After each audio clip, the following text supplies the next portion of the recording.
and welcome back to J.P.'s World of Wrestling. I am your man, J.P., and I've been getting more than a couple. Been getting some pretty good responses about the last two videos I did with Joe, where we were just in the car talking about stuff. The day the wrestling died and the movie No Holds Barred.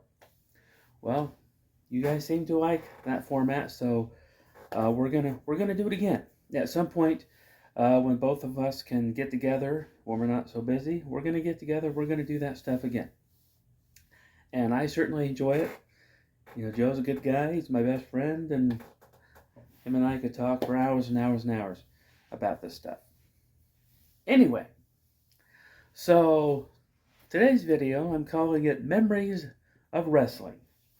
That's right, not just watching wrestling, but things that are wrestling related in correlation to my personal life.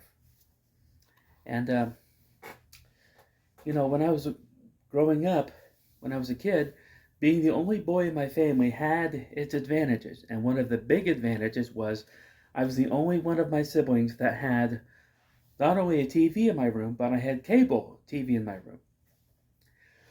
Now, for a while, for actually a really long time, I had just a black and white television with a cable hookup. Yes, I am old enough to remember when people had black and white televisions. As probably most of my subscribers, you guys are old enough to remember those days as well.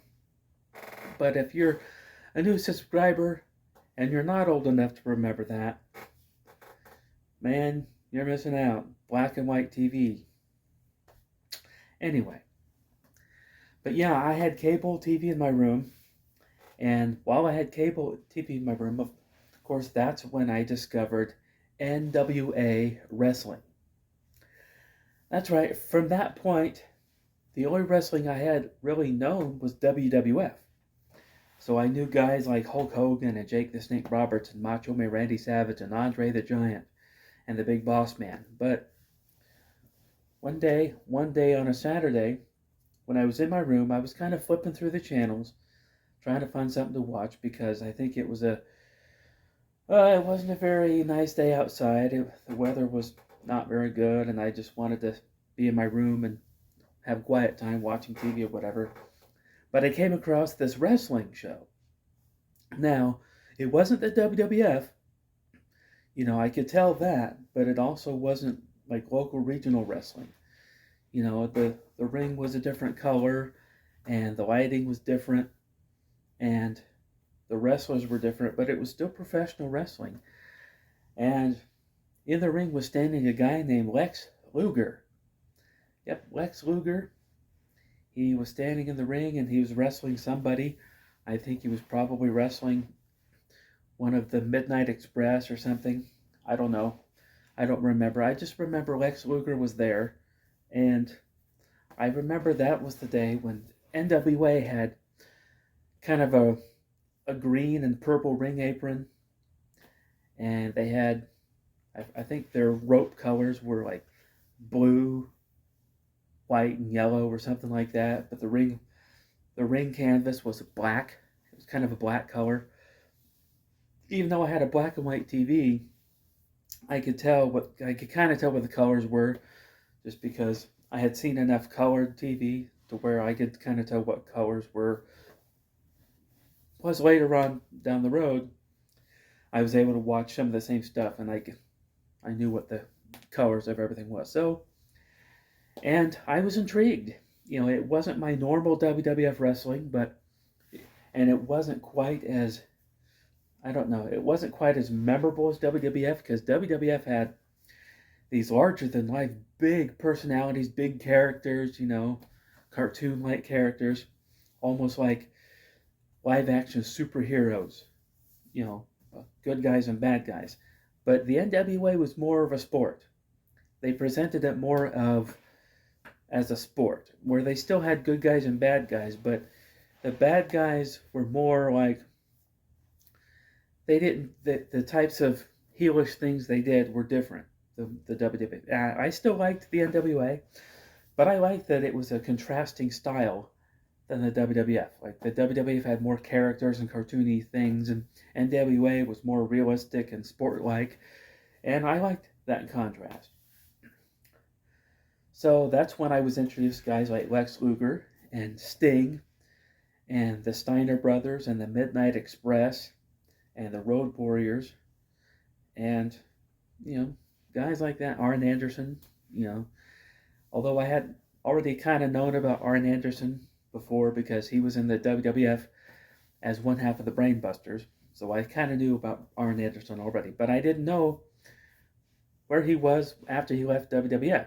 Now I know he went back to what later became WCW because after a while the NWA got bought out by Ted Turner and he changed the name to World Championship Wrestling.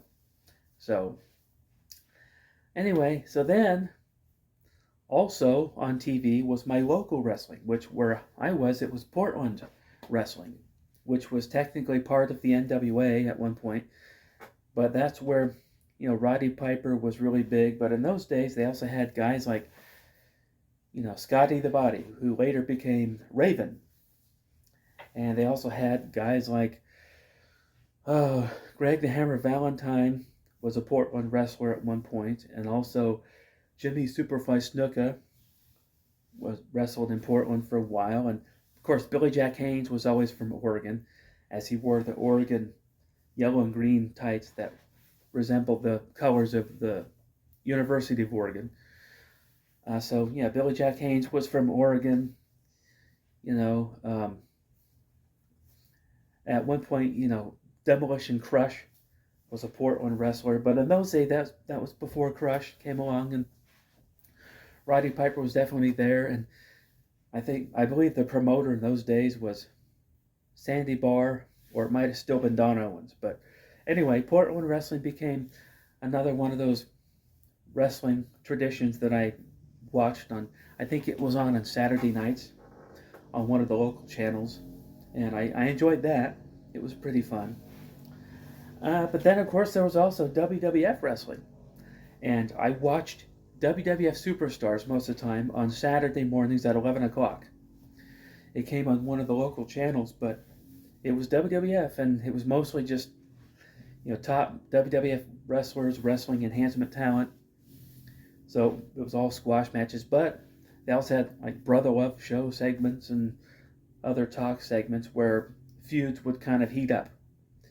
And I mean, once in a great while, they would have a match between two guys that were, big names. One of them was much bigger than the other name. Like, for example, Psycho Sid versus Virgil. Well, obviously, Virgil's not going to win that match. But it was good to see a match where, Virgil would get at least some offense in. And it was because of that, my whole weekend revolved around wrestling, like on TV. And I remember back in the very early 90s, my dad had a job that required him to be in San Francisco during the week, and he would come home, I think on the weekends or every other weekend. And so one time he was home for the weekend, and I feel bad about this now because my dad is no longer with us, but he had to go to the hardware store, but he wanted to go right around 11:30, 11:15 when WWE Superstars was on. And so he asked me if I wanted to go with him, just for kind of father-son bonding. And I said no. I wanted to watch wrestling. And I think my dad's feelings were kind of hurt, which I feel bad about it now because that was my dad. And he just wanted to spend time with his only son because he didn't get to see me very much. And so, if my dad were here, I'd say, sorry, Dad, I'm so sorry, I love you. But nevertheless, that was WWF wrestling was a big part of my life. And so, which brings me to live wrestling. Now, my first live wrestling event was a house show. It was a WWF house show in Portland, Oregon at the Portland Memorial Coliseum. And For those of you that are familiar with the Portland area, this was long before they had built what is now the Moda Center, which is the main sports arena, sports venue that's there now. But right next to it is the Memorial Coliseum, and back then that was all that there was the Memorial Coliseum. And so that's where WWF had its house shows. And so my brother-in-law, in 1990, my brother-in-law took me to my first live wrestling show, and there was a lot of matches on the card, but the main event that night was Dusty Rhodes versus Macho King Randy Savage. So it wasn't a sellout because Hulk Hogan wasn't on the card. I mean, it was still a good show. I loved it, and that was kind of a very fun memory because at the time, my brother-in-law was not my brother-in-law. That back then he was just my sister's boyfriend.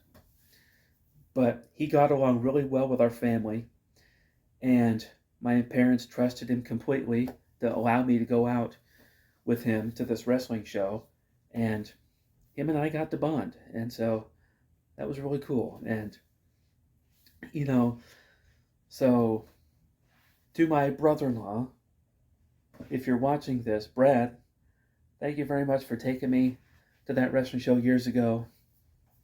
Love you, bro. So that brings me sort of back to Portland wrestling and basically any independent wrestling. That's kind of what I do now. That's the kind of wrestling I enjoy now is live independent wrestling, because live independent wrestling still has that old school wrestling feel. No offense to a lot of these modern era wrestlers, but there's so many modern era wrestlers, I just don't know most of them, and none of them are really characters that are just going to be memorable for years to come, like there was in the 80s and 90s. There just aren't. There's too many characters, and I probably can't even name a third of them. So, but no, independent wrestling, that's where it's at. And after my first WWF show, it was years later, but when I moved back to Oregon from California, myself, my brother-in-law, the same brother-in-law, and his kids, we went out to a taping of Portland wrestling. Now, this was a different Portland wrestling than from years ago, but it kind of came back under a different owner, but he still called it Portland wrestling. But that was a fun night. There was a lot of fun matches, including a 6-man steel cage match where one of the guys got seriously hurt, but it was still a fun show. And we went to another TV taping, I think like a month or so later, where they filmed another like 4 or 5 weeks of shows. So that's always fun. And I've been to a couple of independent wrestling shows out here in Missouri, Mid-States Wrestling and New Breed Wrestling. I've been to 2 of those, and that's always fun. But probably some of my fondest memories of wrestling is playing with wrestling figures. Playing with these Hasbro figures. Now, I've talked about before how I didn't really have LJNs when I was a kid, which obviously I missed out, but I did have these Hasbro figures. Now, this is Hulk Hogan. I have several more, but these were my whole world when I was a kid. I loved these. And after I discovered wrestling figures, anytime I would acquire like G.I. Joe figures or any other kind of action figure, they were always just wrestlers. I would have big, like, fighting style wrestling tournaments on the top of my bed, and it would be like kind of a top of a cliff, like a cliff top, fighting tournament. But all I did was wrestling moves. That's just. But yeah, these Hasbros were awesome. I love the Hasbros. I've talked, I don't know, kind of bad about some of them because some of them were just in terrible poses. And some of the Mattel Retros are in terrible poses, and I don't understand why they continue making the terrible ones. But for the ones that they got right were awesome, and I loved them. And I had so many hours and hours and hours and hours of memorable fun and moments where I had my own storylines going. Me and Joe both had our own storylines going, and man, this was fun. And so I told the story about when Joe and I were at Toys R Us, and we went down the aisle, and all of the Hasbro figures they had out, we already had. So when we talked to a store employee and asked him if they had more in the back, he didn't hesitate. He brought some more out, and we thumbed through them and took out what we wanted. But years later, during this era, the Jakks Pacific, Joe and I used to play with these, and well into our late teens and early 20s. It's just, some guys like to do fantasy football. We liked wrestling figures. But yeah, so we would go out hunting for these a lot, just as we did with the Hasbros. So years later, we went down the aisle of Toys R Us, and again, they had rows and rows and rows of like Ahmed Johnson and China and figures that we either didn't care about or already had. So once again, we decided, hey, it worked before, we'll try it again. So we went to a store employee and asked them if they had any more in the back, if they could bring some out. This time it was different, though. This time the store employee said, well, yes, we do have some more in the back, but I'm not going to bring them out. And so me and Joe looked at each other, then we're like, well, why not? They're like, well, we have to sell the old stock before we can bring out the new stock. And we're telling, yeah, but we have money in hand. We're prepared to buy a lot of these figures if you'll just bring them out, and let us look through the box. And the guy kept insisting, no, I can't do it. I can't bring out new stock. I have to sell the old stock. So we had this really long, 15-minute conversation with this guy before we finally just gave up and said, okay, I guess they don't want to do any business. I guess they don't want to make any money. So I think we might have gone to KB Toys or something. I don't know. Or maybe we didn't buy wrestling figures that day. But nevertheless, wrestling figures was a big part of my childhood. And I have a lot of memories of wrestling figures. And like I said, I even played with them into adulthood. And I don't care. I don't care if people find that immature or whatever. I don't care. I'm secure enough with who I am to admit that. And from what I hear, a lot of people admit that. I've seen videos of grown men just like myself playing with their action figures.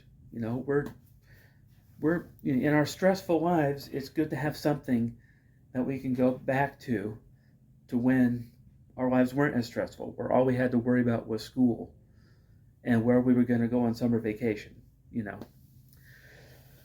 But anyway, like the ongoing theme of this channel suggests, wrestling has been a big part of my life for a long, long time. Ever since I was just a little kid, wrestling has been a part of my life. And I have so many memories of it, and I love it. I'm much, much more of an old school wrestling fan than the modern era. The modern era, there are certain guys from modern era that I enjoy watching, but I'm really not really invested in any of the storylines that they have going nowadays. I'm just not. Once in a while I'll catch a glimpse of, there's a match that looks pretty good. I'll maybe catch a glimpse of it, but I really don't follow wrestling as closely as I used to, and I really don't care as much as I used to. I'll go back and watch the old stuff, or I'll go to a live independent show when I can, and that's about it for wrestling these days. So anyway, those are some of my memories of wrestling. What are some of your memories of wrestling? Leave them in the comments below. So now I'm going to ask you a question, or I'm going to make a statement that I always make on every single one of these.